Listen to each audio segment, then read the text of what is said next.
Mohammed is always is happy person. I miss him a lot, you know. Adnan is actually the young at that time, is 18 years old.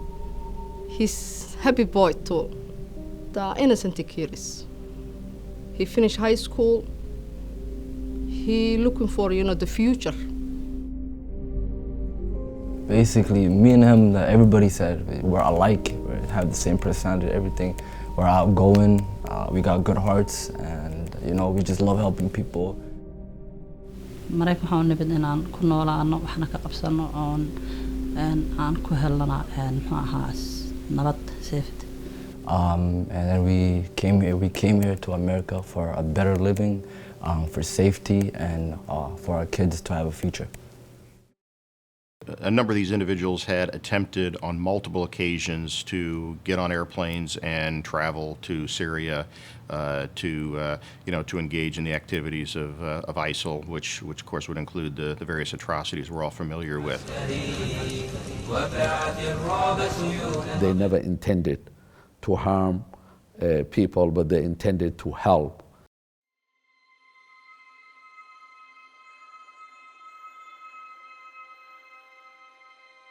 Syrians, innocent children and women have no access of food, water, and medical. As a spiritual leader, when someone comes to me to find out ways to help and support those innocent people, I tell them that they should consult the legal professionals, lawyers, to make sure that their act is legal act when they are supporting those countries. They were not watching videos of ISIL handing out blankets and baby formula. They were watching videos of ISIL doing beheadings and setting the Jordanian pilot on fire and so forth. They were watching these things over and over and over and commenting on how that was such a draw to them and how they wanted to emulate that.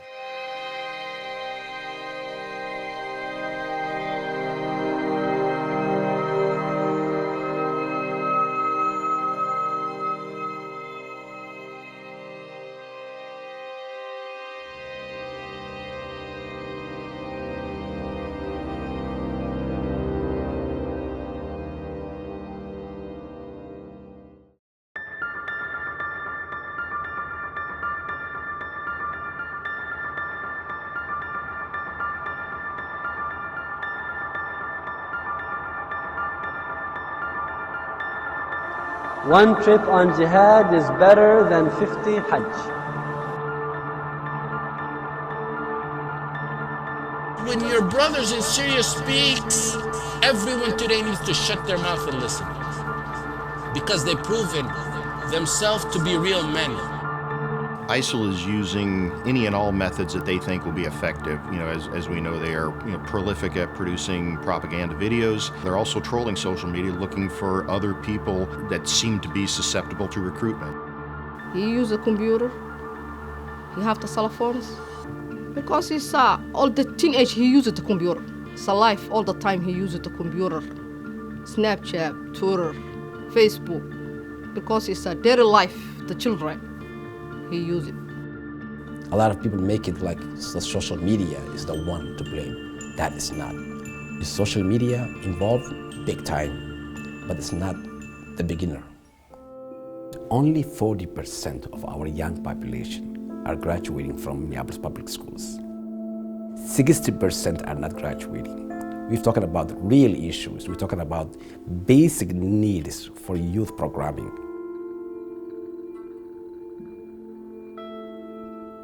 Al-Shabaab or Al-Qaeda or ISIS now, they know the conditions and the anger and alienation and disenfranchisement that's taking place in certain communities.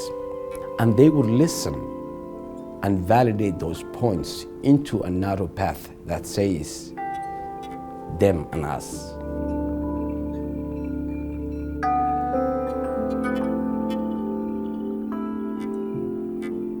The young kids, they mix up the Quran, what they say, and then what they say the people for ISIS.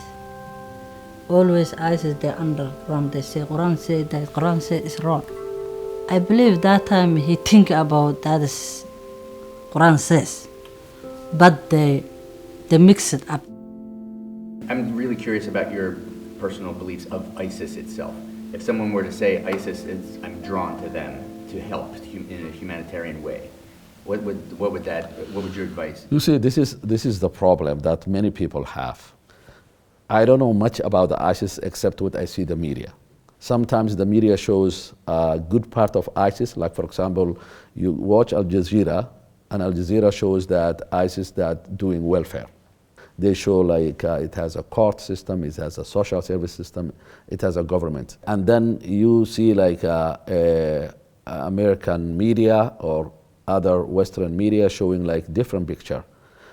Although Al Jazeera sometimes even they show the same picture, but they balance. Do you believe that there are some people in the community here in Minneapolis who do want to go join ISIS? Never. No one. No one. No one.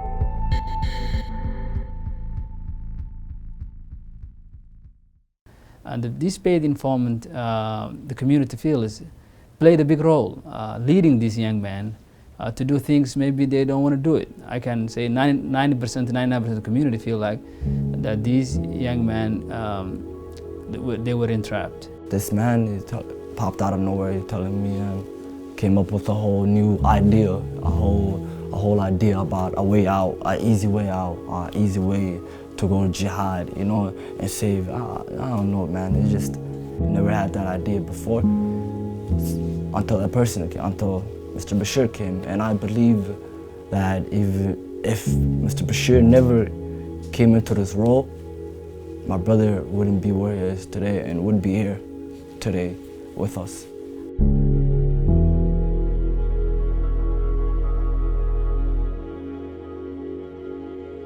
So this conspiracy was well underway. These individuals were planning. In some cases, they had attempted to travel well before the confidential source had a change of heart and decided to come forward and do the right thing. So, on its face, very, very disingenuous to say that this source, was the cause of or framed people and so forth.